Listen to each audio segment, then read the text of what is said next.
मेरा नाम पहले कुछ और था, मासूम अली खान नाम था। आपने अपना बचपन का वो नहीं बताया कि आप बदमाश थे या नहीं? बदमाशी खेल कूद में होती थी, मारपीट होती थी, लेकिन हम ही पिट लेते थे कि हमें इस बात से डर था कि कोई लड़का जाके शिकायत ना करे कि हमें मारा हो। तो आपने डांट खाई है पिताजी से? हाँ काफ़ी, मतलब वो एक ही आवाज़ में हम लोग हिल जाते थे सभी। एक मज़ेदार बात पूछती हूँ, वही जो एक लेजेंड कहते हैं कि ग्वालियर में तानसेन का जो टूम्ब है वहाँ पे जो इमली का पेड़ है उसका कुछ पत्ता खा के शायद सुर आ जाता है, वो क्या आपने तो खाया होगा? वो क्या कहानी है? वो पूरा पेड़ खा चुके लोग। सटल ह्यूमर है वैसे आपका। पिताजी घर में ही नमाज पढ़ते थे, लेकिन जब वो मस्जिद में अजान होती थी तो बड़े बेचैन हो जाते थे क्योंकि बड़ी बेसुरी अजान देता था। और फिर वो लिखकर उसको नोट पहुंचाते थे कि भैया अगली आवाज़ अजान तू नहीं देना, मैं ही दूंगा आगे। ये हमारी बहुत बड़ी ताकत है कि हम दोनों हाथ जोड़ के नमस्कार करते हैं या प्रणाम करते हैं या साष्टांग नमस्कार करते हैं, क्योंकि दुनिया में हर जगह एक ही हाथ से काम हो रहा है। आदाब भी एक हाथ से है, सलाम वालेकुम भी एक हाथ से है, सैल्यूट भी एक हाथ से। पार्टीशन की बात की, कभी परिवार में चर्चा हुई हो कि यहाँ रहना है या पाकिस्तान चले जाना है? कभी इस तरह का कॉन्वर्सेशन आपकी फैमिली में हुआ? ज़मीन का बंटवारा हो जाता है, स्वर का बंटवारा नहीं हो सकता। स्वर वही है, सारे गा मा पा धा नी। What is the difference between Pakistani and Indian music? तो मैंने कहा भाई there is nothing called Pakistani music, it's all Indian music. I always say that music doesn't belong to any religion. Hindustan की ऑडियंस को खुश करना बहुत मुश्किल है। अच्छा, विदेशी जल्दी खुश हो जाते हैं बेचारे, लेकिन हमारे देश में तो अगर पसंद नहीं आए तो ताली भी नहीं बजाता। हमारे पिताजी यही कहते थे कि बर्दाश्त और सब्र यही पूजा है। वाह। और यही इबादत है, फिर पूजा पाठ की ज़रूरत नहीं है आपको। हिंदू चिट्ठी लिख रहा है तो वो ओम लिखता है, मुसलमान चिट्ठी लिखता है तो 786 लिखता है। एक दिन हमने सोचा भी 786 को ऐड करते हैं तो टोटल वही आकार 3 का, और उसी 3 को आप अपसाइड डाउन कर दीजिए तो वो डब्लू जैसा हो जाता है। अरबिक में जो अल्लाह लिखा जाता है वो भी वही आकार 3 का बनता है। We have a common God and we are the common race. नहीं देखिए, खतरे में कुछ भी नहीं है, ना कोई मज़हब खतरे में है, ना म्यूजिक खतरे में है। डा डा डा डा डा डा डा डा डा डा डा स्वर बताएंगे? सारे रे गा रे सा सा सा रे सा ने सा रे गा।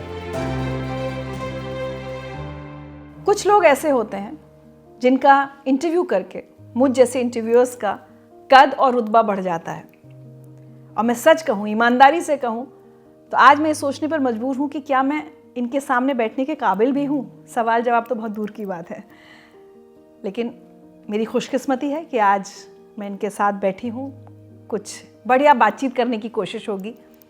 मेरे साथ आज जिंदगी विद ऋचा में मेरे मेहमान हैं पद्म विभूषण सरोद वादक उस्ताद अमजद अली खान साहब। हाँ साहब, बहुत बहुत स्वागत है आपका जिंदगी विद ऋचा में। नमस्कार। बहुत मैं देख रहा हूँ आपके कई मैंने इंटरव्यूज़ देखे हैं, बहुत प्यार से बहुत डिटेल में आप बात करती हैं, तो मैं खुद बड़ा पर थोड़ा नर्वस था कि कैसी बात कर रहा है, क्या क्या सवाल होने वाले हैं। तो आप काफ़ी बातें हो चुकी हैं मेरी लाइफ की जी, क्योंकि एक दफ़ा मुझे स्टैनफोर्ड में रेजिडेंसी के लिए बुलाया गया, और जाने से पहले काफ़ी कॉरेस्पॉन्डेंस हुआ, और उन्होंने पूछा what should be call your classes. तो मैंने कहा Indian classical music way of life. वाह। क्योंकि हमारी लाइफ में कोई किताब नहीं है, कोई नोटेशन नहीं है, यानी हमारे परिवार में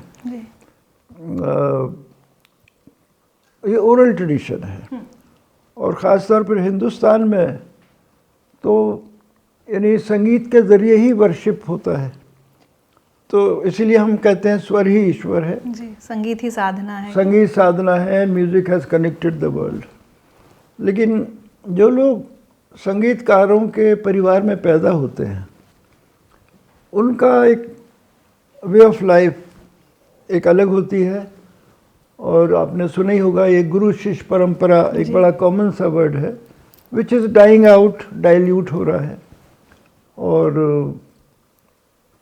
पहले ज़माने में एक विद्वान आदमी को इंस्टीट्यूशन समझा जाता था, आज एक कंक्रीट बिल्डिंग को इंस्टीट्यूशन कहा जाता है। तो ये बहुत बड़ा फ़र्क हुआ है। और क्योंकि जो गुरु शिष्य परंपरा वाला जो सिस्टम है उसमें शागिर्द यानी शाह के इर्द गिर्द जो गुरु के चारों तरफ रहता है, he serve as a domestic help.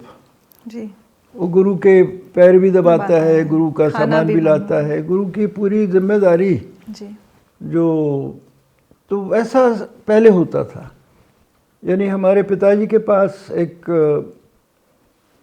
Bihar के थे वो पंडित देवनारायण झा, जो सरोज सीखते थे।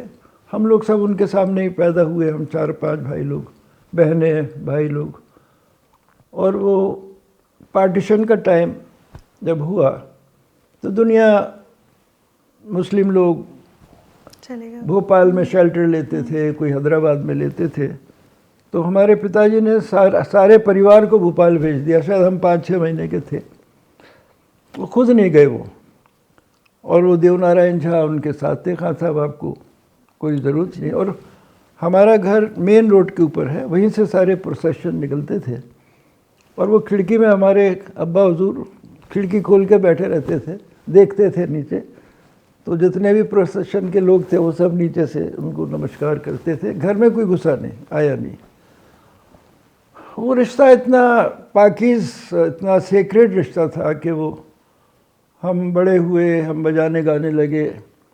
और वो देवनारायण झा हमको बिहार में उनको नौकरी मिल गई थी रेडियो स्टेशन में। तो जब भी हम पटना जाते थे, बिहार में कहीं भी, तो आके हमारे साथ पीछे तंबूरा बजाते थे। तो आखिर वक्त तक सेवा करते रहे वो। तो ये सेवा भावना गुरु के प्रति कम होती जा रही है, क्योंकि हर आदमी बिजी हो गया है। अब डिजिटल वर्ल्ड है, आदमी दौड़ रहा है, भाग रहा है। लेकिन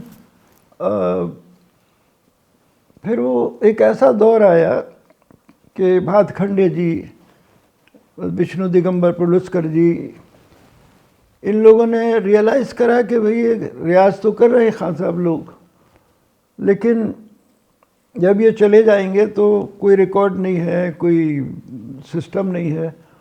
और पुराने लोग प्लानिंग नहीं करते थे, यानी हमारे पिताजी ने कोई प्लानिंग नहीं करी। कल सब अच्छा ही होगा, खुदा पे भरोसा है कि कल अच्छा ही होगा, और कल की कोई प्लानिंग नहीं है। ऐसे ही थे सारे पुराने बुजुर्ग। इसलिए वो उस्ताद हाफिज़ अली खान साहब बने, या उस्ताद अब्दुल करीम खान साहब बने, उस्ताद फैयाज़ खान साहब बने। तो ऐसे फिर बाद में भातखंडे जी ने किताबी दुनिया शुरू करी। उसको म्यूज़िकोलॉजिस्ट क्रिएट करे गए कि भाई ये पढ़े लिख जाएंगे तो म्यूज़िक में ज़रूर कुछ कमी रह जाएगी, लेकिन नौकरी मिल जाएगी उनको।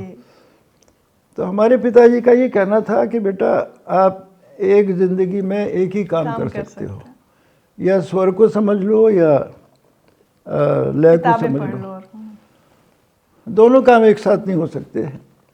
और उसी वजह से ग्वालियर में जहाँ हमारा जन्म हुआ वो म्यूजियम बन गई। आप कभी गए या नहीं गए ग्वालियर? नहीं, जबकि मैं पड़ोस की हूँ, झांसी की हूँ। झांसी गया था, कभी गई नहीं। मैं गया हूँ झांसी।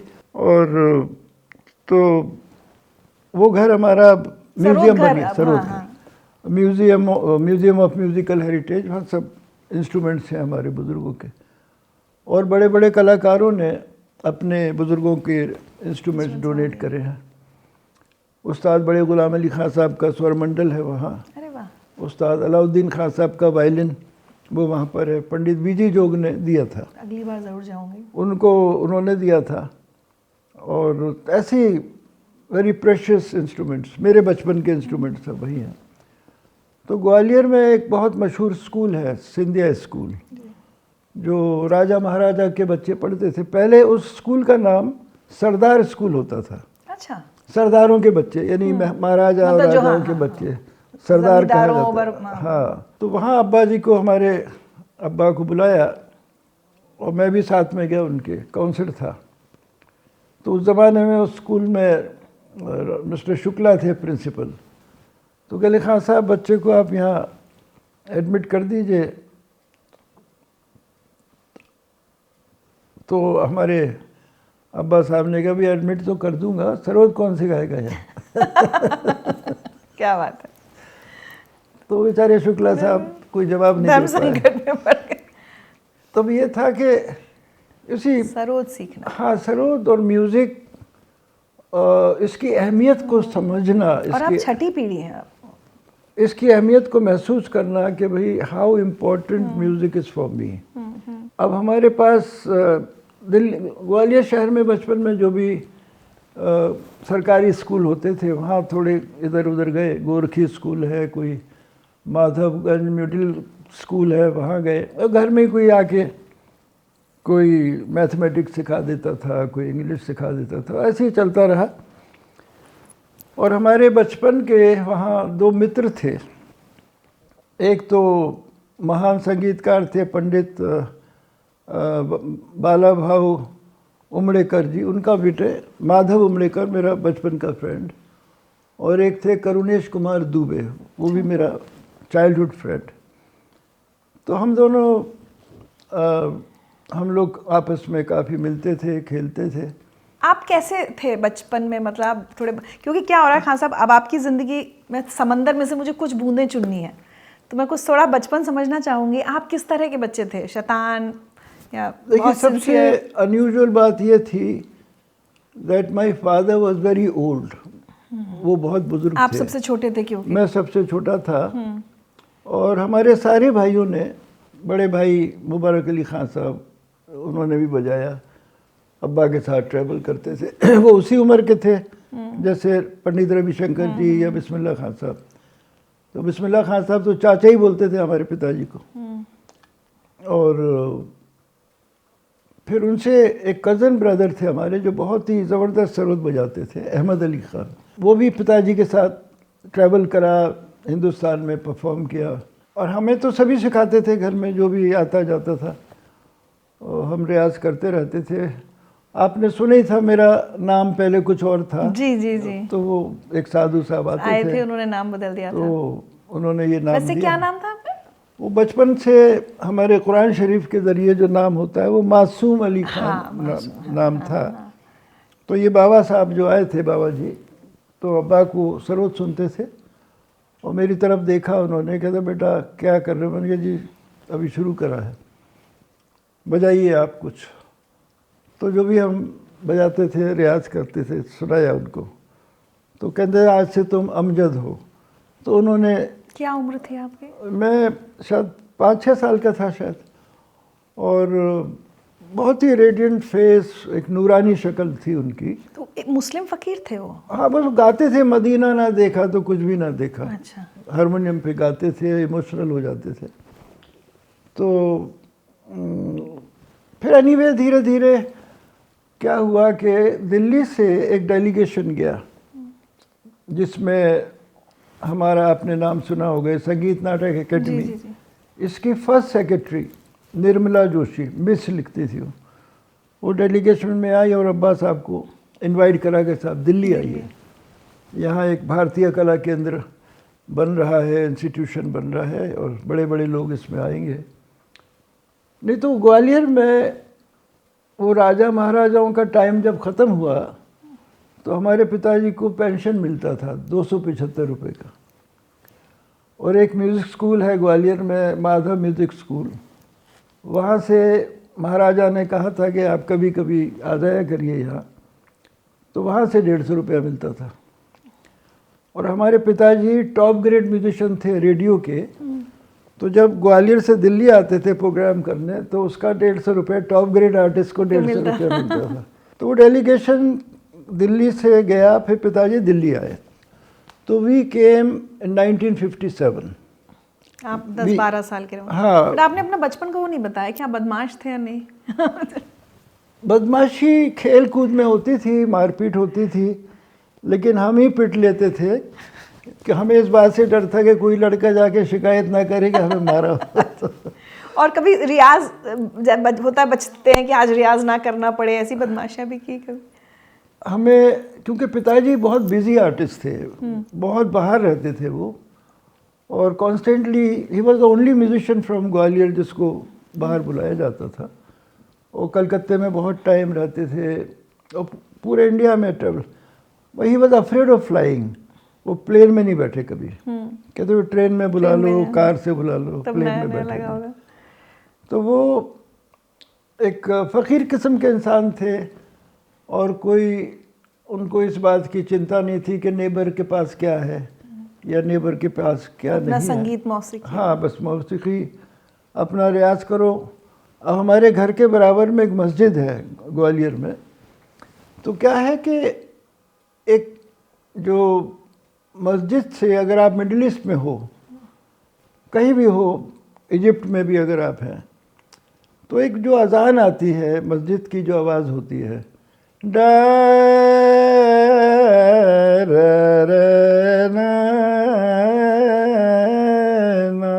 एक बड़ी अपीलिंग साउंड होती है, डा डा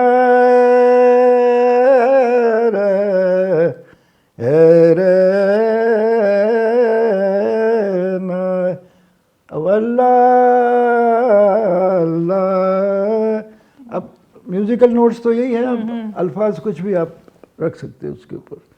तो वहाँ के जितने भी मिडिल ईस्ट में मैंने देखा और सुना, वेरी अपीलिंग साउंड, क्योंकि वो ट्रेंड है सारे, वो लोगों ने सीखा होगा, दे मस्ट बी ट्रेंड। अब हमारे ग्वालियर वाले जो मस्जिद की अजान होती है, हमारे पिताजी घर में ही नमाज़ पढ़ते थे,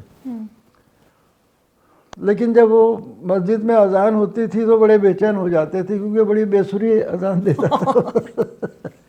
और फिर वो लिखकर उसको नोट पहुंचाते थे कि भैया अगली आवाज़ अजान तू नहीं देना, मैं ही दूंगा आगे। तो क्योंकि पुराने जो म्यूजिशियंस थे वो बेसुरी चीज़ को बर्दाश्त नहीं कर सकते थे, यानी सिखाने के टाइम इस कदर वो बेचैन होते थे, कुछ भी गलत बेसुरा बजता था या खुद निकल जाते थे या हमको निकाल देते थे। ये आपने डांट खाई है पिताजी से? हाँ, काफ़ी, मतलब वो एक ही आवाज़ में हम लोग हिल जाते थे सभी। तो he had a foul temper, और वैसे बहुत ही हम्बल आदमी थे, बहुत ही सबसे प्यार से मोहब्बत से बात करते थे। तो हम लोग आ गए तो भारतीय कला के अभी मैं आपको दिल्ली नहीं आने दे रही हूँ। अच्छा, 2-3 चीजें ग्वालियर की रह जाती हैं। एक तो मैं जानना चाहती थी, तानसेन से आपके खानदान का क्या रिश्ता है, वो थोड़ा सा हमको बताइए ना। बस वो गुरु ही थे, मतलब उनके वंशज के जो उनके जो औलादें थी, उनसे ही हमारे पिताजी ने सीखा। अच्छा। और वो कनेक्शन रामपुर में दरबार था, एक ऐसा ज़माना था, Rampur is known for several things, बहुत अलग अलग उसकी पॉपुलैरिटी है रामपुर की, लेकिन एक ज़माने में मौसीकी यानी म्यूज़िक का बहुत बड़ा सेंटर था। तो पिताजी काम की तलाश में रामपुर आ गए। अच्छा। दरबार में, और वो वहाँ के उस वक़्त जो नवाब थे, हामिद अली ख़ान उनका नाम था, बड़े नॉलेजेबल थे, और उसी टाइम वहाँ पंडित बिरजू महाराज के पिताजी भी वही नौकरी करते थे, अच्छन महाराज, रामपुर में। तो वो समझदार थे, और जो तानसेन वंश के जो गुरु थे, उस्ताद मोहम्मद वज़ीर खां साहब नाम था, उनसे ही हमारे पिताजी ने सीखा, उनसे ही उस्ताद अलाउद्दीन खां साहब ने सीखा। तो गुरु भाई भी थे ये लोग। अच्छा। तो हुआ ये कि अब्बा तो नौकरी की तलाश में गए थे, तो दरबार लगा कि ना बच्चा आया है ग्वालियर से, सरोद बजाता है। हाँ जी भाई, सुनाओ भाई, क्या बजाओगे? तो यंग थे ये, इन्होंने कहा हुजूर मैं दरबारी बजाऊंगा। अब दरबारी मियाँ तानसेन का बनाया हुआ राग है, तो इन्होंने बजाया। और ख़ुद जनरली म्यूजिशियन जब कहते हैं हमने बजाया गाया, तो जनरली लोग कहते हैं कि बहुत तारीफ़ हुई बात में। पिताजी ने कहा बजाने के बाद किसी ने तारीफ़ नहीं करी। सब चुपचाप बैठे हुए थे।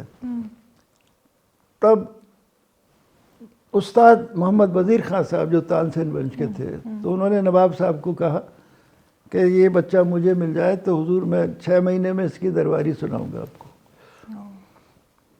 तो नवाब साहब ने अब्बा की तरफ देखा कि would he agree to be disciple of Ustad Wazir खां साहब। तो अब्बा ने कहा ठीक है। तो नेक्स्ट डे वो घर में गए उस्ताद के, और हाँ बेटा कहाँ से तुम्हारी तालीम शुरू करूँ? कहते हुजूर दरबारी से ही शुरू करें। तो इसीलिए उनकी वो दरबारी का किस्सा शायद आपने सुना हो। उन्होंने राष्ट्रपति से कहा था हाँ, कि ये दरबार उनकी बहुत पुरानी एक ख़ास कहानी है ये जी। कि 1960 में वो अवार्ड लेने के लिए पद्म भूषण मिल रहा था उनको, अब्बा जी को। अब्बा को, और वहाँ पर फर्स्ट टाइम नेहरू जी को देखा पास से, राजेंद्र प्रसाद जी, डॉक्टर राधाकृष्णन। तो आफ्टर द इन्वेस्टिचर सेरेमनी एक रिचुअल है, चाय पानी होता है वो मुगल गार्डन में। तो नेहरू साहब आए, अब्बा खान साहब कोई तकलीफ़ तो नहीं है आपको? तो मेरी तरफ देखा, मेरे साथ हाथ मिलाया, और सेंस ऑफ ह्यूमर नेहरू साहब का जो था, खान साहब बच्चे से आप कोई गुरु मंत्र तो नहीं छुपा रहे? कहते नहीं नहीं, मैं कोशिश कर रहा हूँ उनको सब देने की। वो चले गए नेहरू जी। अब राजेंद्र प्रसाद जी आते हैं, अब ठीक है कोई तकलीफ़ तो नहीं। अब ऐसे सिचुएशन में जो आदमी किराए के घर में रहता है वो कहता है सरकारी घर दे दो, गाड़ी नहीं है तो कहता है गाड़ी दे दो। अब ये कुछ नहीं कह रहे, कहेंगे राग दरबारी की प्योरिटी बचाइए। अब मैं as a young boy I was feeling embarrassed कि क्या कह रहे हैं, किसको, जिनको क्या पता दरबारी क्या है। सारे पॉलिटिशियंस हैं। तो कहने लगे खान साहब मैं समझा नहीं। कहते ये मियाँ तानसेन ने बनाई थी, इसमें लोग बड़ी लिबर्टी ले रहे हैं। इतने सिंपल लोग थे वो। क्या बात है। कह रहे अगर ये आपकी ड्यूटी है, आप प्रेसिडेंट हो, राग की प्योरिटी को रखना है, हिंदुस्तान का ये म्यूजिक ख़त्म हो जाएगा नहीं तो। He was hoping as if next day he will pass a resolution in the parliament के सभी दरबारी ऐसी गाना ऐसी बजाना। तो बेचारे घबरा गए कि अच्छा नहीं नहीं मैं ज़रूर मैं करूँगा, और बताइए क्या सेवा करूँ? कहते नहीं अब मेरे नमाज का वक्त हो गया है। उनको प्रोटोकॉल का भी नहीं पता था, राष्ट्रपति के पहले नहीं कि you can't leave before the president और प्राइम मिनिस्टर। वो चल पड़े और मैं उनके पीछे पीछे, और किसी सिक्योरिटी ने उनको रोका भी नहीं। वो सीधे घर आए और माता जी को पद्म भूषण की खुशी नहीं बोल रहे, कह रहे राजेंद्र बाबू ने वायदा करा है कि दरबारी की प्योरिटी बनी रहेगी। क्या बात। अभी such people came to this planet. क्या बात। और अच्छा फिर पुराने गुरु लोग को ये बात पसंद नहीं आती कि कोई कभी कभी किसी बच्चे का कोई पेरेंट आके गुरु से कहता है ये कितनी देर में बजाने लगेगा, सरोद कितनी देर, कितने साल में या कितने महीने में ये बजाएगा। तो उनको ये बातें पसंद नहीं आती थी। ये ऐसी फील्ड है, one has to surrender yourself to god and guru. अपने आप को देना पड़ता है। यानी it's almost like walking into a dark tunnel with the hope of sun ray some day. क्या बात। रोशनी की तलाश में एक लाइन में हम लोग लग जाते हैं, तो रोशनी शायद कुछ लोगों को नज़र आती है, लाखों हज़ारों तो चल ही रहे हैं। तो ये समर्पण, इस फील्ड में समर्पण होना बहुत ज़रूरी है। और रियाज़ करो, साधना करो, रियाज़ करो, स्वर को समझो। यही सब होता रहा हिस्ट्री में, बड़े बड़े जो भी संगीतकार। और फिर संगीतकार कोई लॉन्च नहीं होता। अब जैसे हमने अमान या अयान को कभी लॉन्च नहीं करा, जैसे हम आई एम लॉन्चिंग अमान, ऐसा नहीं। फिल्मी दुनिया में होता है ये जी। लेकिन it's a gradual natural and gradual realisation of music. आदमी धीरे धीरे समझता है और फिर जो जनता है वो चुनती है। ट्रू। जनता चुन लेती है। जनता ने पंडित रविशंकर जी को चुन लिया, जनता ने उस्ताद बिस्मिल्लाह खान साहब को चुन लिया, या जनता ने उस्ताद जाकिर हुसैन को चुन लिया। एक मज़ेदार बात पूछती हूँ, वही जो एक लेजेंड कहते हैं कि ग्वालियर में तानसेन का जो टूम है वहाँ पे जो इमली का पेड़ है उसका कुछ पत्ता खा के शायद सुर आ जाता है। वो क्या आपने तो खाया होगा? वो क्या कहानी है? वो पूरा पेड़ खा चुके लोग। अब वो पेड़ है वहाँ नहीं है? नहीं, पेड़ से कुछ नहीं होता है जी, जब तक रियाज नहीं करेगा आदमी। तो ये कहानी कहाँ से शुरू हुई? ये बस हमारे देश में कहानियाँ शुरू हो जाती हैं। और पेड़ था और वो कहानी बनी थी। लेकिन वही है कि सब कुछ स्ट्रगल होते हुए भी नहीं तो आज हर कोई जाके उसकी पत्तियां खा के गाने लगे। वो तो पेड़ ही खत्म हो गया रे। अच्छा, लेकिन सेनिया बीनकार घराना आपका, लेकिन अब तो ग्वालियर घराना सब बोलते हैं। ग्वालियर घराना गायक लोगों को कहा जाता है। वो एक अलग परंपरा है कि ध्रुपद था, ध्रुपद से ख्याल हुआ, और जिन जिन लोगों ने ख्याल को बनाया संवारा, हमारे पंडित, हमारे पिताजी के कॉन्टेम्पररी थे पंडित कृष्ण राव शंकर पंडित, उनका परंपरा भी चल रही है। तो वो ग्वालियर घराना गायक लोगों के लिए है, और ये सेनिया बीनकार घराना वादक लोगों के लिए है। अच्छा, तो ये चल रहा है, सिलसिला चल रहा है। तो हम लोग ग्वालियर से दिल्ली आ गए, और फिर दिल्ली में बड़े बड़े संगीतकारों के भारतीय कला केंद्र में बिरजू महाराज के एक और 2 चाचा थे, एक पंडित शंभू महाराज जो दिल्ली में सिखाते थे, और एक पंडित लच्छू महाराज जो बॉम्बे में रहते थे। मुगल आजम आपने देखी होगी, डांस डायरेक्शन उनका ही था, लच्छू महाराज जी का। तो भारतीय कला केंद्र पहले जब हम लोग आए तो 5B पूसा रोड में ये सारी ट्रेनिंग चलती थी। बड़े बड़े लोग, तो लच्छू महाराज आए हुए थे, और मुझे देखकर मुझे बहुत प्यार किया, और वो कहने लगे बेटा मैं तुझे बॉम्बे ले जाऊंगा, हीरो बना दूंगा, तू थोड़ा डांस सीख ले। और मुझे ज़बरदस्ती मेरा हाथ पकड़ के डांस सिखाने लगे। ता थे तत थे या थी। अब मैं लिहाज में उनकी इज्जत में मैं कुछ कह नहीं रहा हूँ, मेरा हाथ पकड़ के वो डांस सिखाने लगे। और जो एलिमेंट्री होता है कथक का, ता थे तत थे या थी, ये सब चल रहा था। इतने में उन्होंने देखा अब्बा आ रहे थे, तो वो खुद ही घबरा गए। कहते अरे भाग, कहाँ साहब आ रहे हैं, भाग बेटा भाग। बट मैं आपकी जब तस्वीरें देखती हूँ पुरानी, जी। तो मुझे वाकई लगता है कि मतलब गुड लुक्स में आप हीरो बन सकते थे। और मैं अमान आयन को बोलूँगी कि no one can match the good looks that you had. नहीं, ये आपका प्यार है, मोहब्बत है, और लोगों का बस अपने काम में हमारा काम लोगों को पसंद आए। और हर फील्ड में लोगों के अलग अलग किस्म के हीरोज़ हैं, और वो क्योंकि हमेशा हम लोग we are very sincere towards our audience. जिस दिन भी कॉन्सर्ट होता है, हम लोग सारा दिन पेशेंट की तरह आराम करते हैं, because we want to give our best. और फिर ऐसे बुज़ुर्ग हुए हमारे देश में, हमारे अमिताभ बच्चन जी के पिताजी, उनका एक दिन चिट्ठी आई मेरे पास,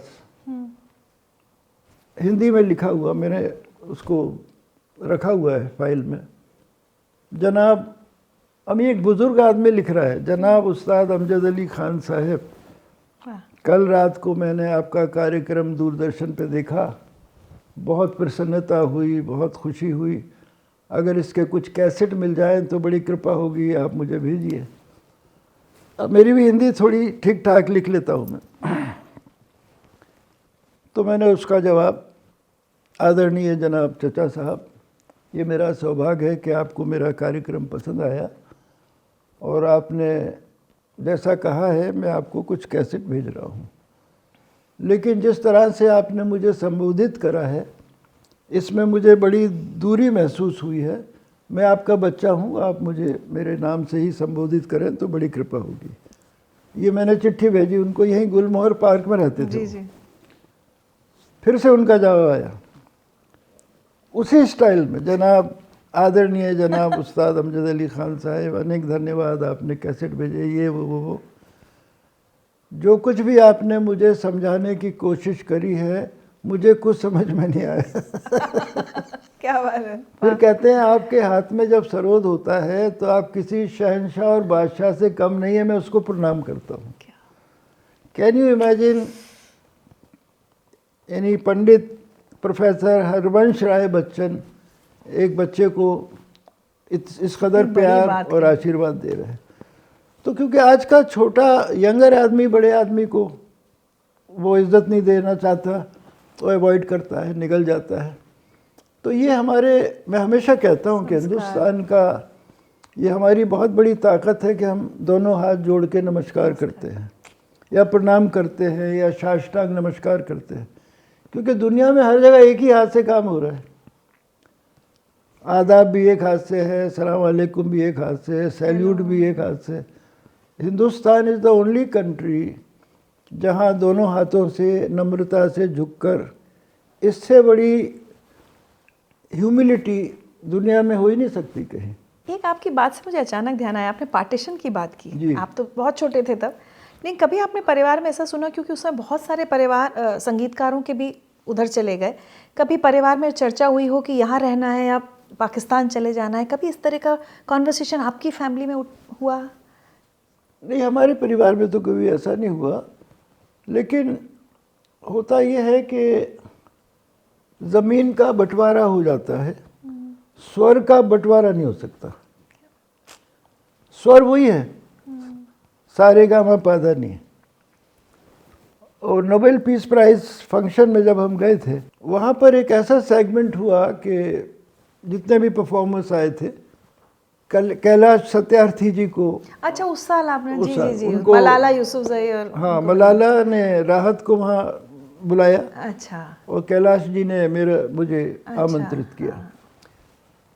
तो एक ऐसा सेगमेंट था कि मीडिया के सामने ये सब लोग खड़े हैं, तो एक आदमी ने सवाल करा मुझे, और राहत मेरे साथ खड़े हुए थे, कि what is the difference between Pakistani and Indian music.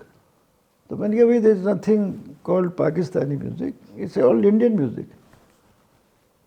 तो वो जो सच्चाई है, फिर वहाँ के भी जो लोग पार्टीशन के बाद वहाँ चले गए, वहाँ इतने बेचैन हो गए कि उस्ताद बड़े गुलाम अली खान साहब, Morarji Desai, mister Morarji Desai was the prime minister,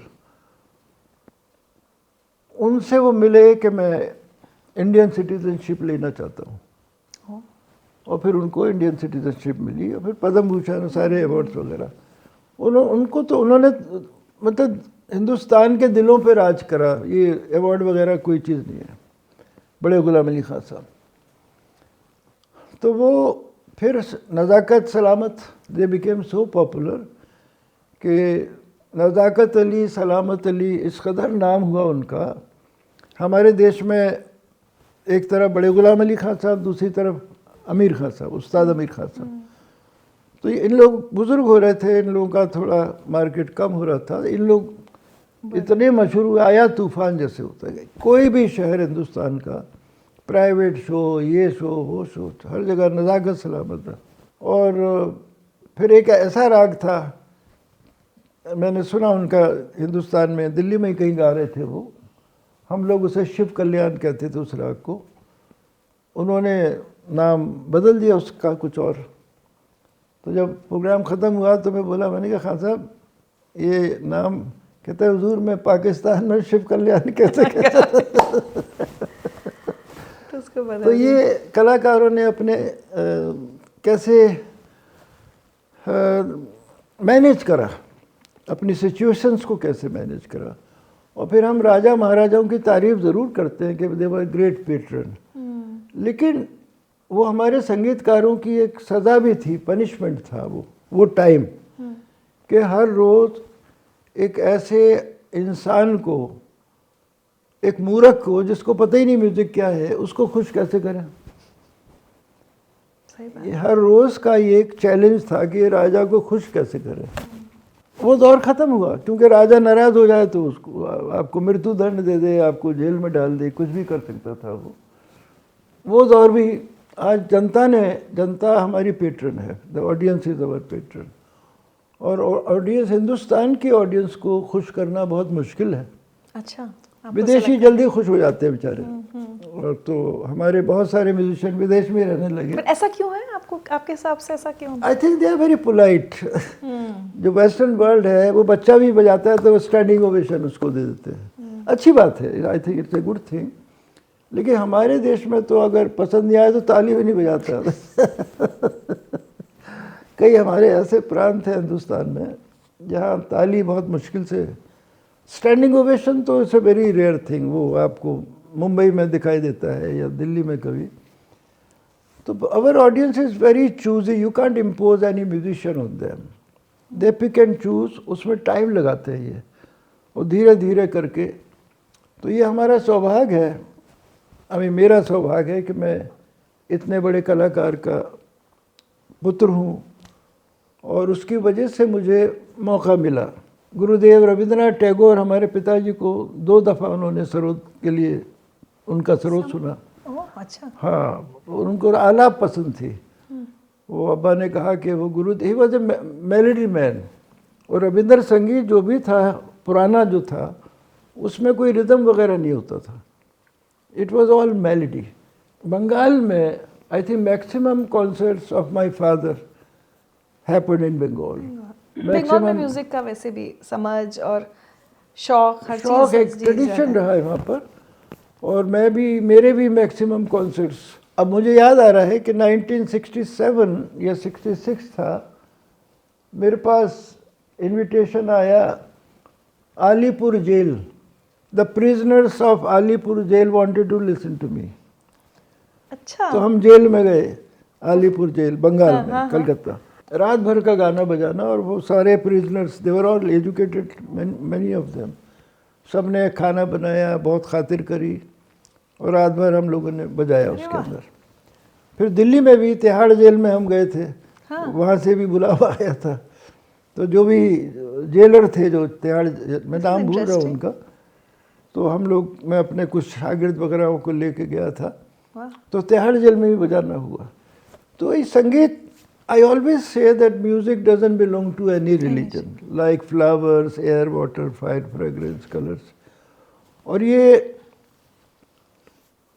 is a precious gift of God. हर प्रांत को एक मेलोडी दे दी है। डा डा रा डा रा डा डा डा डा रा डा डा डा डा डा da da da da da da da da da da da ye मारो da da। अभी मेलोडी से लगता है ये राजस्थान है, ऐसे ही गुजरात का अलग है, कश्मीर का अलग है, पंजाब का अलग है। तो ये जो हमारा फोक म्यूजिक है वो हमारा सबसे बड़ा खजाना वो है।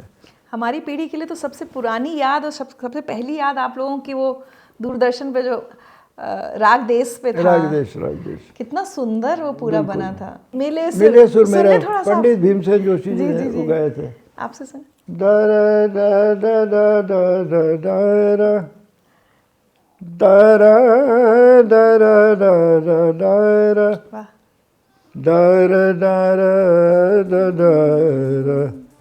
तो काफी लोगों ने, सुर्खी नदियाँ हर दिशा से बह के सागर में मिले, सारा वो सबसे पहले था, बाद में देश का हुआ जिसमें मैं भी उसमें बजाया था। तो ये दूरदर्शन ने एक दफ़ा एक गज़ल के ऊपर कि गज़ल क्या चीज़ है, तो जर्नी ऑफ गज़ल एक गुफ्तगू करके, एक हमारे एक जर्नलिस्ट फ्रेंड है मिस्टर सईद नकवी, जिन्होंने, ही वॉज द सूत्रधार, और वो मेरे पास आए कि ये 40 गज़लें हैं, आपको कंपोज करनी है। मैंने कहा भाई मैं तो गज़ल में इन्वॉल्व नहीं हूँ। कहते नहीं, आपको करना है। तो यानी हज़रत अमीर खुसरो के टाइम से, और टाइटल सॉन्ग आशा भोसले जी ने गाया, एंड काफ़ी प्लेबैक सिंगर्स ने वो मेरी कंपोजिशंस गाई, हरिहरन गाए, सुरेश वाडकर गाए, और अनूप जलोटा, बहुत सारे लोगों ने। Every episode was on the life of a poet. तो उसमें वो लिटरेचर, शायरी, लिटरेचर को कंपोज करना ज़्यादा मुश्किल होता है। तो वो मैं फाइल लेकर घूमता था, ट्रैवल करता था और कंपोज करे सारे गाने। याद है आपको कोई 2 लाइन अगर सुने? एक ट्यून दिमाग में आई है, डारा रे डारा डारा डारा डारा रे डारा डारा डारा डा डा डा डारा डारा डारा रे डारा।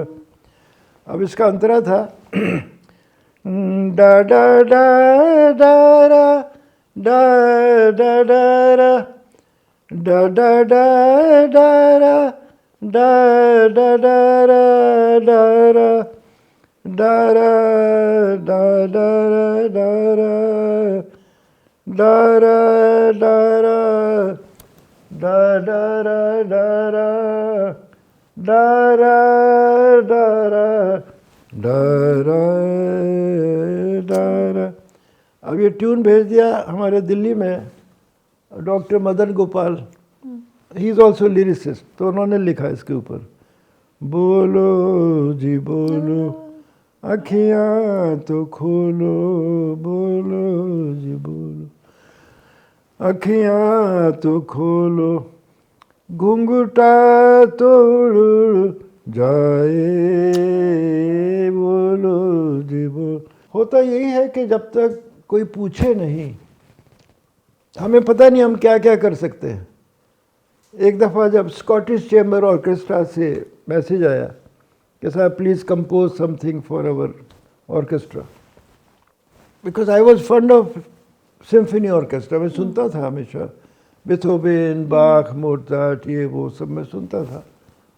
और मुझे हमेशा हैरानी होती थी कि भाई ये 150 म्यूजिशियंस एक साथ कैसे बजाते हैं, क्योंकि हम लोग अगर 150 इकट्ठे हो जाते हैं तो मारपीट शुरू हो जाती है। हम लोग सब सोलोइस्ट हैं। तो ये कलेक्टिव एफर्ट जो है ये विदेश का एक बहुत स्ट्रॉन्ग पॉइंट है। 200 साल अंग्रेज़ों ने यहाँ रूल करा हमारे देश में, लेकिन ऑर्केस्ट्रा नहीं बन पाई यहाँ। इंदिरा गांधी जब गुजरी 1984 में, तो mister Shiv Sharma director general थे, तो मुझे कहने लगे कि आप इंदिरा जी के लिए कुछ ऑर्केस्ट्रल पीस बनाइए। तो मैंने कहा भाई ऑर्केस्ट्रा कहाँ है, कहाँ से बनेगी पीस? कहते नहीं ऑल इंडिया रेडियो से ले आएंगे ये। Anyway he try to collect, वो सारे क्लासिकल म्यूजिशियन थे, ऑन ड्यूटी बेचारों को आना पड़ गया। तो मैंने राजन भाई को, राजन मिश्रा जी थे, उनको भी उसमें गवाया था ऑर्केस्ट्रा में। अब वो सारे क्लासिकल म्यूजिशियन मुझसे उम्र में बड़े थे, उनको ये बात पसंद नहीं आ रही थी कि मैं कंपोज़र बन के जा रहा हूँ या कंडक्टर बन के। तो जब मैं वहाँ पहुँचा तो एक सरोद प्लेयर दीवार की तरफ मुँह करके बैठा हुआ है। अब मैं समझ गया कौन है ये। अगर हमारे पिताजी होते तो उसको दूसरे ढंग से ट्रीट करते, लेकिन हमने जाके मैंने कहा खान साहब सलाम वालेकुम, तो दीवार की तरफ ही मुँह करके बोला वालेकुम सलाम। नाराज़ थे आपके वहाँ होने से? बस इसी बात से नाराज़ में आया क्यों वहाँ। अच्छा, अब इसका तो कोई इलाज नहीं है ना जी। पिताजी होते तो कहते भाई बाहर निकल, ये क्या बदतमीजी है। लेकिन वो हमारे अंदर भगवान की कृपा है, सहनशीलता हमारे अंदर बहुत है। हमारे पिताजी यही कहते थे कि बर्दाश्त और सब्र यही पूजा है। वाह।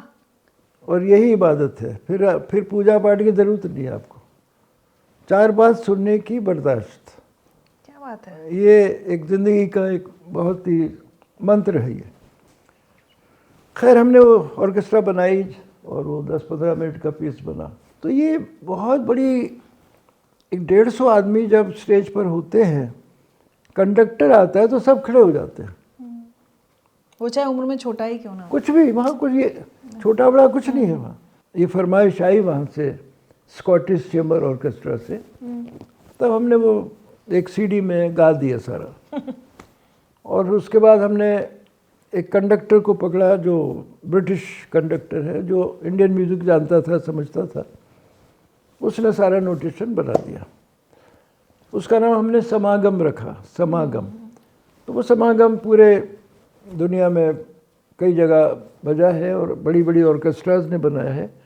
मुझे आज भी याद है कि हम जब दिल्ली में श्री फोर्ट हॉल में ये समागम प्रेजेंट हो रहा था, तो पंडित रविशंकर जी ऑडियंस में आए थे सुनने के लिए, और because he has done so much this collaborations and all that.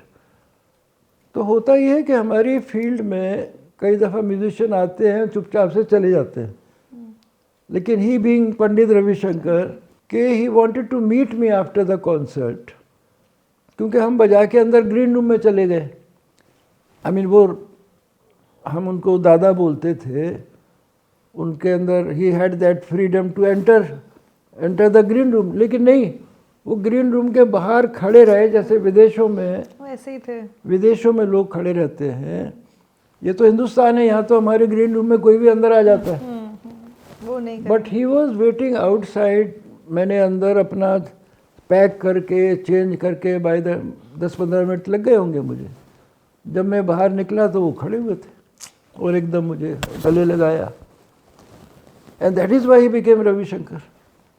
ये तहजीब, ये अदब और ये जो संस्कार है कि भाई अपने फेलो म्यूजिशियंस को, जो आपसे उम्र में छोटा है, उसको भी आप इज्जत दे रहे हो, बिल्कुल। तो ये बहुत बड़ी बात है। मैं हमारे ऑडियंस को आज बताना चाहूँगी कि जिस दिन हम ये रिकॉर्ड कर रहे हैं, आज पंडित रविशंकर की डेथ एनिवर्सरी, और मेरे जीवन में भी उनका बहुत इम्पोर्टेंट रोल है। मैं बहुत करीब रही हूँ उनके, और आपका तो।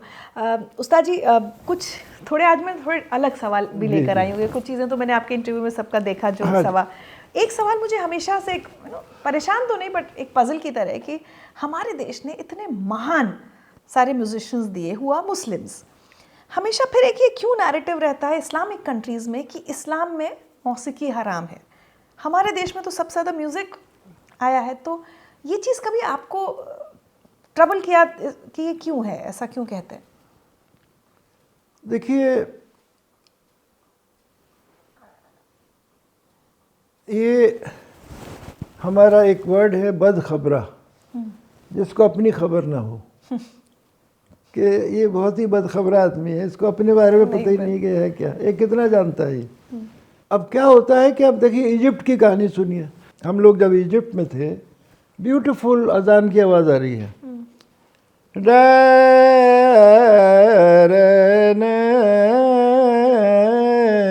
यही सुर है, यानी सा नी दा पा मा पा दा नी दा सा नी दा नी दा पा, ये हमने दिमाग में बैठ जाता है। अब ये मेलोडी फिर लोग, कोई हमें रात को इजिप्ट में कोई क्लब व्लब में ले गए, तो टा, ये तो अजान हो रही है,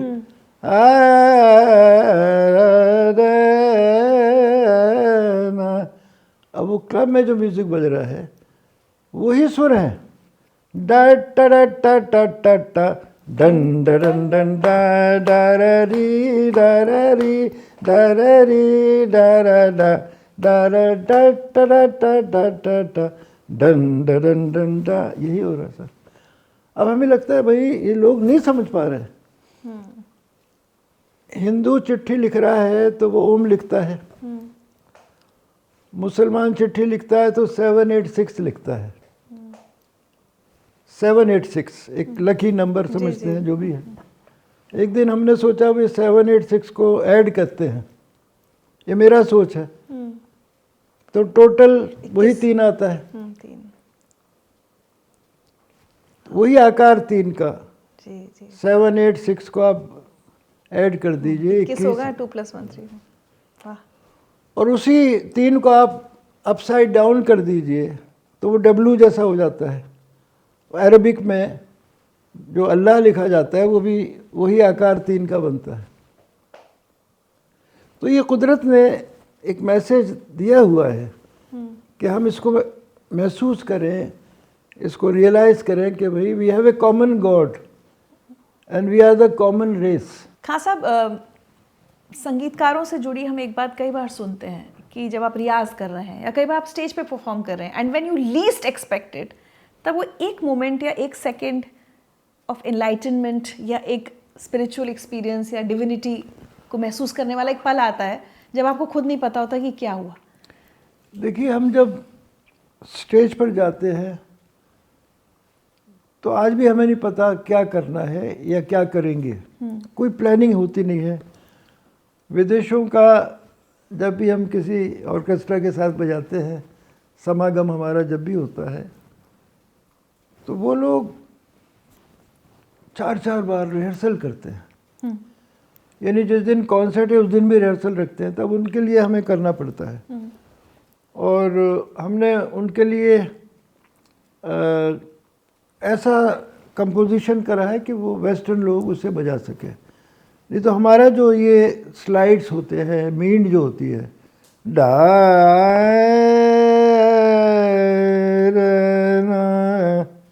ये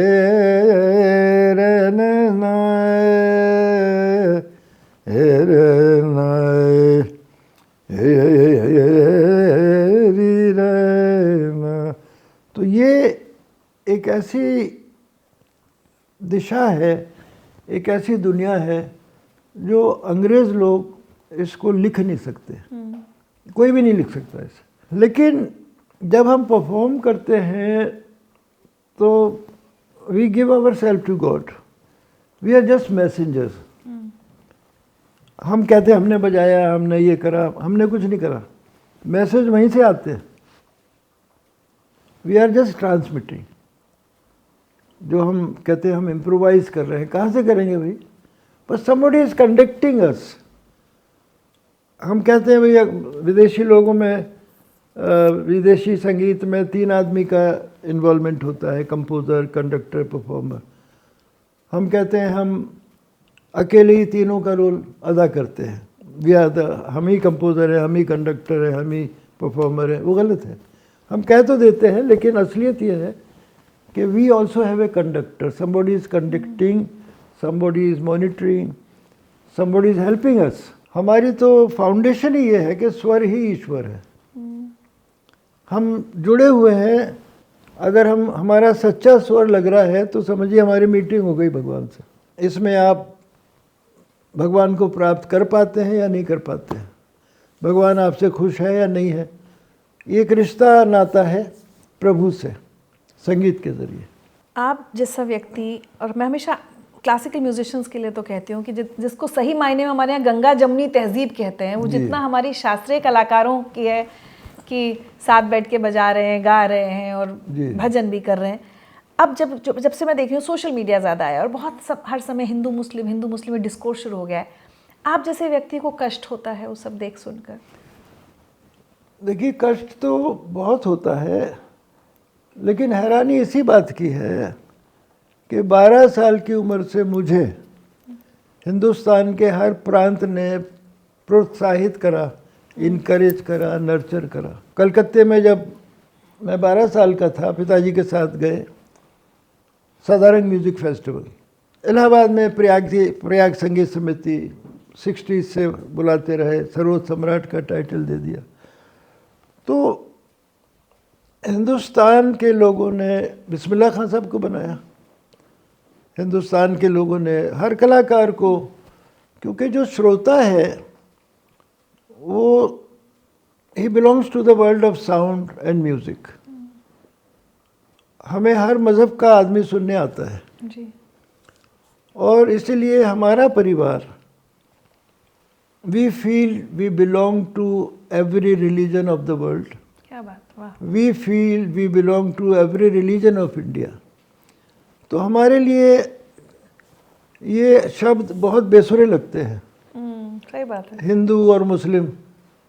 और एक और शब्द मुझे बेसुरा लगता है, हिंदुस्तानी संगीत, कर्नाटक संगीत। अरे भाई क्या बात है, कर्नाटक वो है, आप हमें हिंदुस्तानी कह रहे हो, ऐसे आपके जापानी हो। सही बात है। ये किसने शुरू करा? ये ख़त्म होना चाहिए। Indian classical music of north, Indian classical music of south. Karnataka state है और एक ज़माना होगा कभी कि सिर्फ कन्नड़ में ही लोग आते होंगे। अभी तो 5-5 स्टेट हो गए साउथ में, हर स्टेट की हर लैंग्वेज में गाने हो रहे हैं सब वहाँ पर। संगीतकार का कोई एजेंडा नहीं है, संगीतकार का एक ही एजेंडा है कि हमें हमारे श्रोता को आनंद मिलना चाहिए, खुशी मिलना चाहिए। और मैं तो इतने मुस्लिम आर्टिस्ट को इतने खूबसूरत कृष्ण, राम, गणेश जी के सबके भजन गाते सुना है। तो अच्छा, एक पर्सनल उस पर आती हूँ। आपका पहला स्टेज परफॉर्मेंस, आपने कहा लॉन्च नहीं होते, किसी दिन बस पिताजी के साथ बैठ जाता है बच्चा और मंच पे, और सोसाइटी को शायद एक मैसेज चला जाता है कि लॉन्च हो गया। आपका फिर अमान आयान का, अगर मैं कहूँ, if I use the word launch, और फिर अबीर और जुहान, कितना बदलाव आ गया है इन 3 पीढ़ियों में? देखिए, अमान आयान बहुत भाग्यवान लोग हैं कि जब ये 6-7 साल के थे, इनको ग्वालियर में बजाने का मौका मिला अपनी दादी के सामने। My mother was there in the audience, और पंडित कृष्ण राव शंकर पंडित बैठे हुए थे, और बाला भाव उमड़ेकर, बड़े बड़े विद्वान लोग ऑडियंस में बैठे थे ग्वालियर में। इन लोगों ने वहाँ बजाया। तो एक नेचुरल ग्रोथ हुई है, नेचुरल ग्रोथ, ग्रेजुअल और स्लोली। और मैंने अबीर जोहान को बोला, मैंने कहा भाई 12 साल की उम्र में हमें कलकत्ते में मौका मिला था बजाने का, आपको 12 साल की उम्र में न्यूयॉर्क में बजाने का मौका मिला। वो उनका पहला था। वो उनका पहला, यानी फॉरेन ट्रिप। हाँ। वो 12 साल की उम्र में उनको फॉरेन ट्रिप मिल गया। और अभी 17 सितंबर को मोदी जी के जन्मदिन पर वॉशिंगटन में कॉन्सर्ट हुआ था, अबीर जोहान भी बजाए थे उसमें। तो ये, और 1963 में हमको पहली बार विदेश जाने का मौका मिला था। मैं शायद आई वॉज बोर्न इन 1945। 18 साल। तो उस टाइम वो डेलीगेशन गया था जिसमें पंडित बिरजू महाराज थे। तो ये क्या है ना कि कोई भी बच्चा संगीतकार के परिवार में पैदा होता है। अब हम अपनी यंग डेज में 3rd क्लास स्लीपर भी बाद में आया, पहले तो अनरिजर्व डब्बों में हमने सफ़र करा है कि पानी मांग रहे हैं, कोई बाहर से हमें पानी दे दे। ऐसे एक स्ट्रगल जो होता है। और हम छोटे थे तो यहाँ हाथरस, छोटी छोटी जगहों पर, अलीगढ़, रामपुर, इन जगहों पर कहीं से 150 रुपये मिले, कहीं से 200 रुपये मिले, ऐसे धीरे धीरे करके तजुर्बा हुआ। मतलब एक मेरठ में एक नुमाइश होती थी, नौचंदी का मेला बहुत फेमस है। अब वो इस कदर हंगामा होता था वहाँ के मुकेश जी को गाने के लिए बुलाया है, यामिनी कृष्णमूर्ति डांस कर रही है, मुकेश जी के बाद मुझे बिठा दिया। तो वो उस क्राउड को कैसे कंट्रोल करना है, उस क्राउड को आप कह नहीं सकते कि आप मुझे सुन लीजिए, कुछ ऐसा करो कि वो सुने। बातचीत से काम नहीं होती है। तो अब वो स्ट्रगल फिर अमान अयान का कम हो गया। अमान अयान बचपन से कभी इन लोगों ने एक साथ रियाज नहीं करा है। अच्छा। हाँ, तालीम एक साथ होती थी, रियाज अपने अपने कमरों में अलग होता था। तो अमान अयान धीरे धीरे, दे आर नॉट आइडेंटिकल। और मेरी अमान के बजाने से लगता है वो अमान बजा रहे हैं, अयान के बजाने से अयान लगते हैं। फिर अब पब्लिक की डिमांड होती है, कभी डुएट के लिए बुलाते हैं, और they are also invited for solo concerts. तो सोलो में असली रूप निखर के आता है कि जब आप अकेले होते हैं स्टेज के ऊपर, तो it's more challenging, more demanding कि क्या करेंगे आप अकेले। तो ये एक दूसरे पर इतना निर्भर नहीं करें कि अगर दूसरा नहीं है तो आपका काम खराब हो जाए। बट इन दोनों ने भी आपसे बहुत डांट खाई है, जैसे आपने अपने पिता से। दे रिमेंबर इट, मुझे याद नहीं है, लेकिन उनको याद है कब कब उनको डांट पड़ी है, कब कब पिटाई भी हुई है, डब्बा फेंक दिया, कभी मैंने कुछ कर दिया कुछ। और नहीं तो बट अब आप नई जनरेशन के नहीं कर पाएंगे। अब उनका वो एक ग्रैंड चिल्ड्रन के प्रति जो प्यार होता है, मोहब्बत होती है, वो अभी हमें रियलाइजेशन हो रहा है कि we are always looking forward to see them, looking forward to meet them. Are you teaching them या उनको अयान ही सिखाते? सारी क्रेडिट अयान की है। और अब यह है कि they always look forward to travel with us. आपको कुछ सुनवाना चाहती हूँ मैं। अब्बा आदाब, कदम बोसी, I am so blessed to be here. और मुझे मौका मिला है आपके बारे में जस्ट टू स्पीक हियर। मैं what can I say about a father, a guru who is so loving, so caring, so giving. मैं हमेशा कहता हूँ सबको ये बात खोल कर कि मैं बहुत खुशकिस्मत हूँ कि मैं आपके घर मुझे पैदा होने का मौका मिला। और अगर मैं आपके यहाँ नहीं आता, पैदा नहीं होता, तो शायद मुझे जैसा इंसान सरोद प्लेयर को 70-80 साल लग जाते। जो आज थोड़ा बहुत मुकाम आपके बेटा होने की वजह से मुझे जो मिला है, जो गुडविल आपने लोगों से कमाया इतने सालों में, वो सब अयान और मेरे को मिला। हम बस कोशिश कर रहे हैं कि हम आपका नाम क्या बढ़ा सकते हैं, बट हमारी वजह से आपका नाम ख़राब ना हो, बस इसकी फ़िक्र ज़्यादा है। और कोशिश ये रहेगी कि जितनी चीज़ें आपने सिखाई हैं, बंदिशें, हम उसको ठीक हिसाब से बजा सकें, आपके विजन के हिसाब से बजा सकें। और आई एम वेरी हैप्पी, चाहे नाम हो ना हो, इस जन्म में to be just been born as your and ma's son, elder son. I feel very grateful to god and I have all gratitude कि उन्होंने मुझे इस घर में जन्म दिया।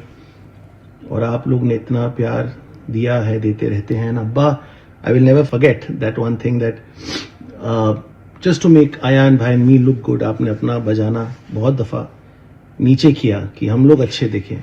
और आज भी when we share the stage with you, आज भी आप चाहें तो बस एक ही तान में हज़ारों मील आगे पीछे हम जैसे हट जाएं, बट आज भी आप अपने आप को अंडर प्ले करते हैं, सो दैट अयान भाई और मैं जैसे म्यूजिशियंस और बाकी आपके जितने शागिर्द हैं आपने जिनको तैयार किया, आप हम सबको अच्छा दिखाते हैं।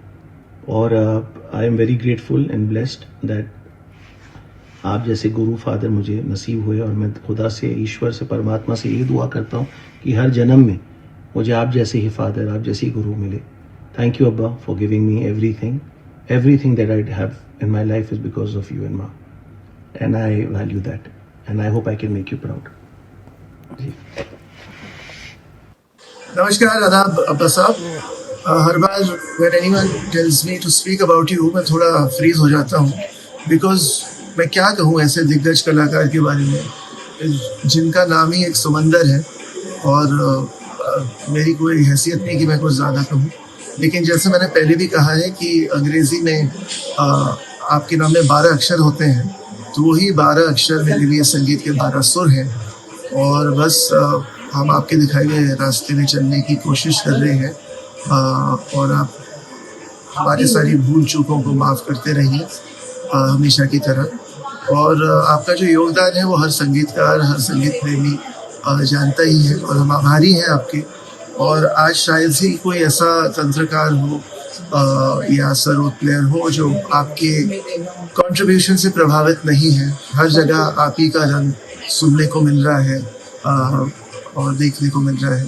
भगवान आपको 100 बरस की उम्र दे, बहुत लंबी उम्र दे, और अच्छी सेहत आपकी बनी रहे हमेशा, और आपका आशीर्वाद हम सब पे हमेशा बना रहे। यही मैं कहना चाहता हूँ। नमस्कार, आदाब।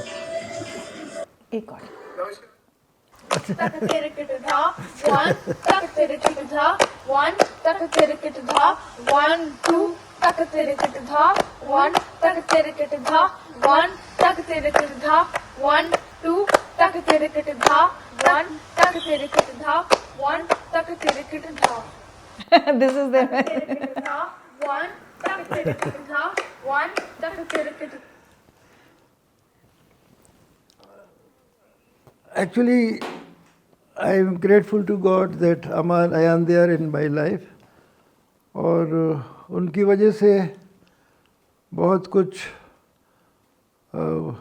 मिला है, बहुत कुछ सोच विचार, बहुत कुछ हमें ऐसा लगता है कि शायद हमारे पूर्वज इन सब के रूप में वापस आ गए हैं, और अबीर जोहान के लिए भी ऐसा ही लगता है।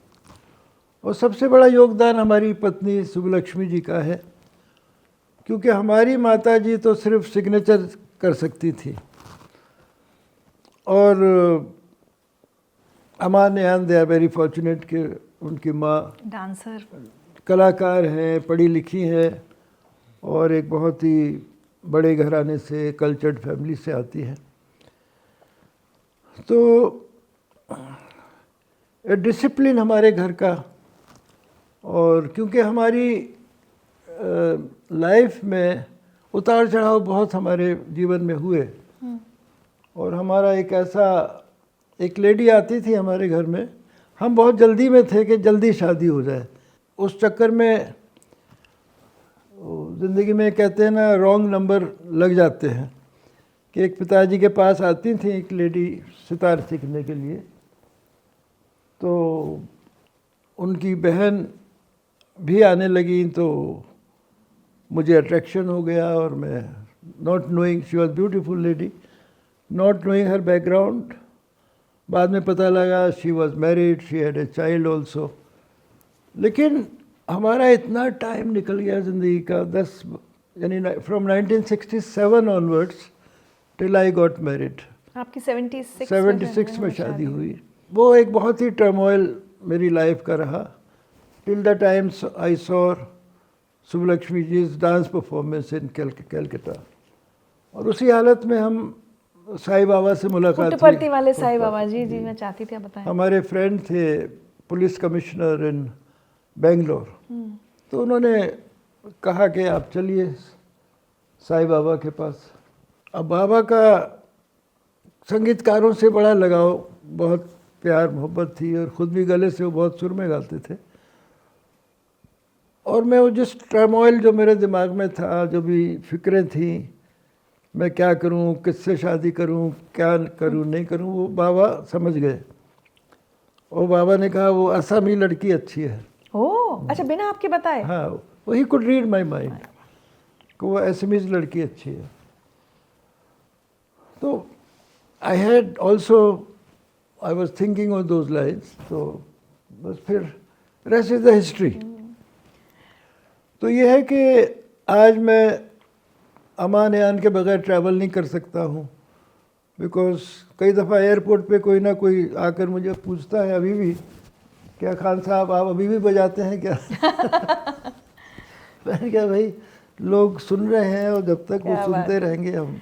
बट इस बात में कितनी सच्चाई है कि देखिए कितनी बड़ी बात अमान ने कही कि कितनी बार वो शाइन करें, उसके लिए आप थोड़ा सा it is part of realisation.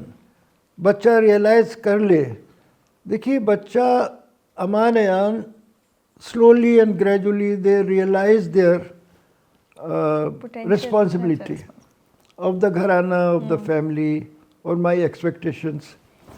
क्योंकि एक दफ़ा लंदन में कहीं इन लोगों का, छोटे थे ये, जितना अच्छा होना था उस दिन अच्छा उतना नहीं हुआ इनका प्रोग्राम, और मुझे फीवर हो गया। और वो जब उन्होंने अपनी माता जी से पूछा मेरे बारे में, तो कहते वो तो ही इज़ इन फीवर। तो ये इस किस्म के रिएक्शन हो जाते हैं कि भाई इतने सारे म्यूजिशियन बैठे थे। ओ, आपने सिर्फ सुन के आपको खराब लगा? हाँ, वो खराब लगा इतना। तो ये सब होता है सभी का। हमेशा हम लोग सबका 19-20 रहते ही है। इसमें खासा मैं एक चीज़ लाना चाहूँगी कि आजकल बॉलीवुड से शुरू हुई नेपोटिज्म की बहस और वो यहाँ तक आ गई है शास्त्रीय संगीत तक। लेकिन मुझे इसके दो पहलू लगते हैं। हम एक तरफ तो कहते हैं कि भाई एक कलाकार है, उसके बच्चों को मंच जल्दी मिल जाता है, उसको पहचान मिल जाती है कि भाई रविशंकर की बेटी हैं या राजन साजन की बेटे हैं, सबको अमजद अली खान साहब के बेटे हैं। दूसरी तरफ कभी ये संकट भी होता है क्या कि क्या वो बच्चा वाकई वो सरोद बजाना चाहता है या सितार बजाना चाहता है, या अब उसके ऊपर एक जिम्मेदारी है कि वो उस परिवार का है तो उसको करना ही है। तो ये दोनों पक्ष में आपसे जानना चाहूँगी। नेपोटिज्म है? नहीं, देखिए क्लासिकल म्यूज़िक में आपको पता है जो संगीतकार होते हैं जी, वो अच्छी तरह समझते हैं इस फील्ड का स्ट्रगल।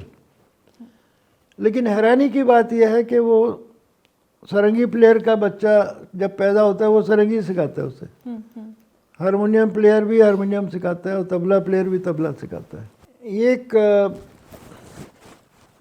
एक शौक़ है, एक नशा है और एक ख्वाहिश है हर म्यूज़िशियन की कि, लेकिन मैं ऐसे म्यूज़िशियंस को ज़्यादा क्रेडिट देता हूँ जो म्यूज़िशियंस फैमिली में नहीं पैदा हुए और उन्होंने नाम पैदा करा। पंडित रविशंकर जी के पिताजी म्यूज़िशियन नहीं थे, पंडित भीमसेन जोशी जी के पिताजी म्यूज़िशियन नहीं थे, पंडित कुमार गंधर्व जी के पिताजी म्यूज़िशियन नहीं थे, उस्ताद अल्लाह रखा खान के पिताजी म्यूज़िशियन नहीं थे।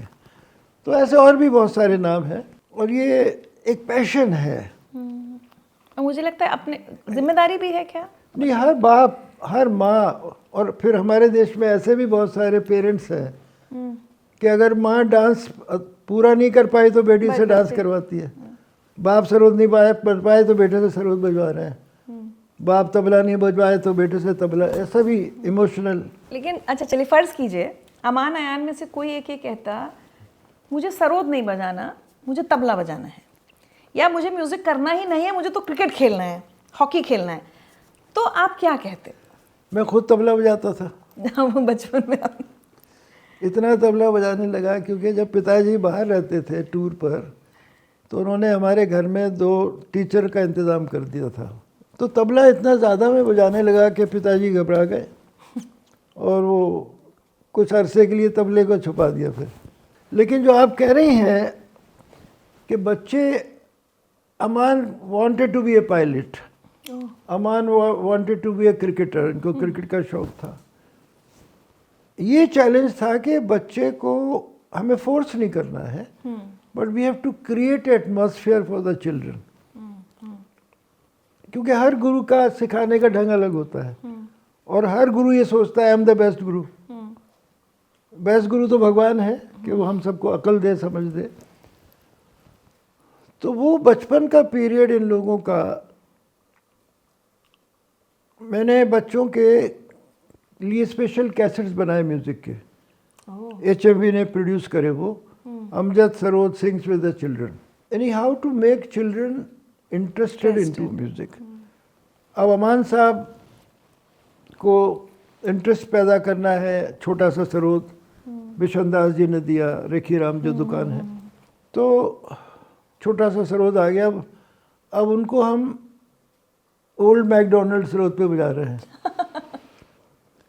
जिंगल ट्विंकल ट्विंकल, हाँ ये जिंगल बेल्स, ये सारा कुछ हम बजा रहे हैं सरोद के ऊपर। तो वो डांस कर रहा है, एंजॉय कर रहा है ये।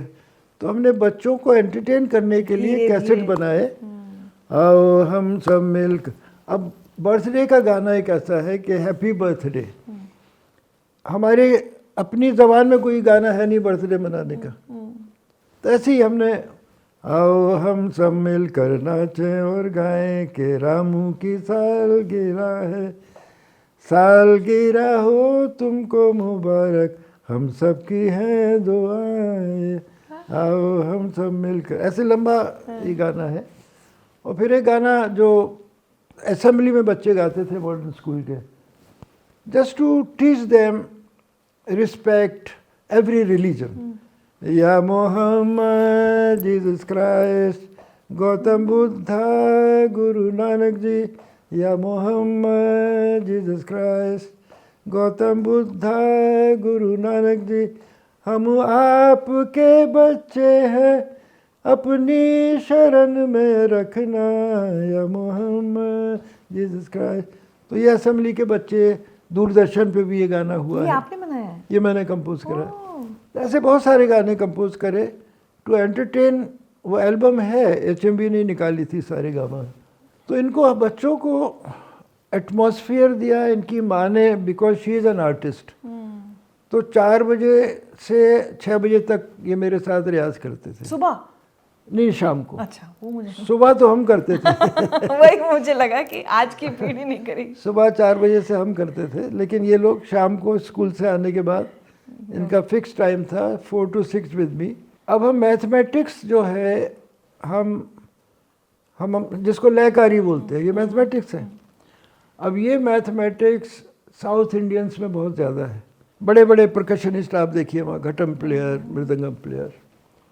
अब लयकारी हमको भी शौक़ रहा बचपन से। हम बहुत सारे, I am the only north Indian musician जो त्यागराजा की समाधि पे बजाया है। जो त्यागराजा थे साउथ के बहुत बड़े कंपोजर एंड सेंट, तो वहाँ I was the first north Indian जिसको मौका मिला वहाँ श्रद्धांजलि देने का। और लेकिन हम कागज़ पे कभी मैथमेटिक्स में पास नहीं हुए, वो समझ ही नहीं आ रहा था कागज़ के ऊपर। जबकि मुझे लगता है म्यूजिशियंस की मैथ तो सबसे, आप लोग जो हम ताल पे calculate, we create castles in the air. हाँ, हम हवा में महल बनाते हैं। वो महल, हाँ, ये सारी ये सारी चीज़ें तक दरिकड़ा जो अभी जोहान का दिखाया, उनको मैं सिखाता हूँ इतिहाई वगैरह मैथमेटिक्स। तो पिताजी हमारे कपूर साहब को मिलने गए कि साहब इनका मैथमेटिक्स कैसे ठीक हुआ। तो कपूर साहब प्रिंसिपल हमारे, खान साहब ये कभी मैथमेटिक्स में पास नहीं करेंगे और मैं इन्हें कभी फेल नहीं करूँगा क्योंकि ये सरोद बजाने के लिए आए हैं। क्या बात है। अब can you imagine any principle of any country कि जो इतना इनकरेजमेंट दे नहीं तो हर टीचर हर स्कूल में सब्जेक्ट्स के पीछे पड़ा है, बट मुझे ऐसा लगता है कि हर स्कूल में एक ऐसा पीरियड होना चाहिए जहाँ बच्चा किताब लेकर अंदर जाए नहीं. Teacher should only talk to them and make them understand the meaning of love, compassion, kindness. बच्चों से बात करें क्या बात, वाह. कि आपकी माताजी कैसी हैं, आपके पिताजी कैसे हैं, आपके दादाजी कैसे हैं. कुछ वार्तालाप हो, कोई कन्वर्सेशन हो. नहीं तो हर स्कूल की कहानी है, बच्चा अंदर गया क्लास में, ओपन योर नोटबुक्स, और मशीन की तरह काम शुरू हो जाता है. इतनी खूबसूरत बात कही है खान साहब ने, वाह, कि टीचर्स बच्चों से बात करें. बच्चों से बात करें बगैर किताब के. अब गुरु शिष्य परंपरा को मिस करते हैं कि अब आज होनी चाहिए, ये अब ये इररेलेवेंट हो चुकी है? डाइल्यूट हो गई है. अभी भी लोग हैं, हमारे शागिर्द लोग हैं जो अभी भी आते हैं, सीखते हैं, और अब वॉइस मेल पर भी बात हो जाती है, काम हो जाता है. बट जैसे आप कह रहे हैं कि भाई आपके साथ रह रहे हैं, आपके लिए शायद खाना भी बना रहे हैं, आपके पैर दबा रहे हैं, वो तो समय गया. नहीं, वो समय चला गया है, वो नहीं है, और हम एक्सपेक्ट भी नहीं करते अब. पुराने लोग एक्सपेक्ट करते थे. अब हमारे पिताजी, मैंने सुना कोई शागिर्दी, एक रस्म होती है गंडा बंधन रस्म, तो कोई पूछ रहा है जी क्या करना है, कहने ये है वो है, 101 रुपया नजराना भी होगा. अब वो चला गया तो हम पिताजी को पूछते थे, मैंने कहा साहब 101 की क्या ज़रूरत है आपको. कहता बेटा अगर सीखना होगा इसे तो ये लाएगा 101 रुपया. कमिटमेंट, कदर होना चाहिए ना. You see, I am not in favour of free concerts. ये जो फ्री कॉन्सर्ट्स होते हैं, concert in the park, concert in school, concert, देखिए ये स्टूडेंट्स जो हैं उनको सिखाना है कि आपको जब भी कॉन्सर्ट सुनना है, you have to offer something there, you should buy the ticket. और खुदा का शुक्र है आज पूरे हिंदुस्तान में टिकट से प्रोग्राम होते हैं. दिल्ली शहर में फ्री ज़्यादा होते हैं, क्योंकि दिल्ली शहर की ऑर्गेनाइजेशंस, इनका एजेंडा अलग है, इनका अप्रोच अलग है. क्योंकि जो चीज़ दुनिया में फ्री होती है उसकी वैल्यू नहीं होती है. तो मुझे तो लग रहा है खान साहब हम लोग बातें करेंगे तो शायद पूरी रात निकल I जाएगी. तो know. कुछ चीज़ें मैं जल्दी जल्दी करती हूँ. बिल्कुल. 2 पार्ट्स हैं इसके. आपके जीवन से जुड़े कुछ लोगों का नाम लेती हूँ, उसमें कोई किसी के लिए एक शब्द या एक लाइन आप जो कहना चाहें वहाँ से शुरू कर सकते हैं. पंडित रविशंकर, वो भगवान के बनाए हुए इंसान है, and we are very proud of him. मुझे आज भी याद है, अब रविशंकर जी का जिक्र हो रहा है, जब वो हमारे घर आना जाना हुआ. I have written a book on 12 great musicians, आपने देखा मास्टर और होगा. मास्टर्स. तो रविशंकर जी आए हुए थे दादा घर में, और सुकन्या जी भी. तो जब वो जाने लगे तो उनका सेंस ऑफ ह्यूमर भी बहुत था. तो अमान ने कहा, वो क्या बाबा बोलता था या क्या उनको, कि कामयाबी का क्या राज है, आप क्या एडवाइस देंगे. कहते हैं लगे रहो मुन्ना भाई. ये मैंने सुना है किस्सा. तो लगे रहो मुन्ना भाई, तो ये उनका जो सेंस ऑफ ह्यूमर था, मतलब करते रहो, रियाज करते रहो, और रास्ता तो यही है. चरेवती. Bismillah Khan sahab. Another gift of god. Gulzar sahab. Another gift of god. तो सारे आप वही बोल ये देंगे. सारे भगवान के बनाए हुए लोग हैं. बट इनमें से किसी के साथ कोई खास आप इंसिडेंट शेयर करना चाहें? गुलजार साहब ने मेरी डॉक्यूमेंट्री बनाई ना, 1.5 घंटे की, हमारे पूरे परिवार के ऊपर. अमानियान बहुत छोटे थे उस वक्त, तो बहुत 1 घंटा 1.5 घंटा, एक मेरी बनाई, एक भीमसेन जोशी जी की. गुलजार साहब ने 2 डॉक्यूमेंट्री बनाई. और बिस्मिल्लाह खान साहब की कहानी तो बनारस की, आपने पता नहीं सुनी कि नहीं. रविशंकर जी फेस्टिवल करते थे बनारस में, तो एक फेस्टिवल में उन्होंने हमें बुलाया था. तो उसी दिन बिरजू महाराज का डांस था, जाकिर हुसैन बजा रहे थे, भीमसेन जी गा रहे थे.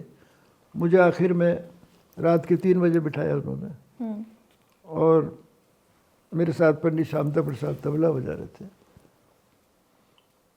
और बिस्मिल्लाह खान साहब ऑडियंस में बैठे हुए थे. उनके साथ मैंने 2 डुएट भी बजाए. तो उस कॉन्सर्ट में एक मैंने नया राग बनाया था, बजाया था, उसको ललिता ध्वनि, मतलब उस सुबह हो रही है, ऐसा वक्त है, वो बड़ा क्रिटिकल टाइम है.